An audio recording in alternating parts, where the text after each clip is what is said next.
हाय दोस्तों, अभी आए हैं नया वीडियो लेकर। छिपा हुआ खजाना के बारे में जानेंगे आज को।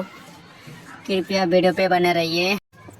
एक बार एक बूढ़ा व्यक्ति मृत्यु के कगार पर था। उनके पुत्र बहुत अश्लील व्यक्ति थे। बूढ़े ने सोचा कि उसके मृत्यु के बाद उनका क्या होगा। उसने सभी को बुलाया। उन्होंने कहा कि मैंने मैदान में एक बड़ा खजाना गाड़ दिया है।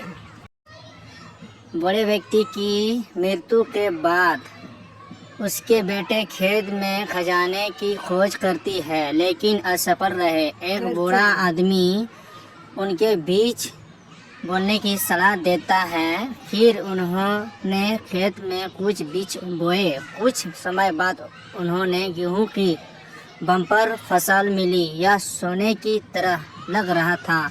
यह बूढ़े आदमी का छिपा हुआ खजाना था।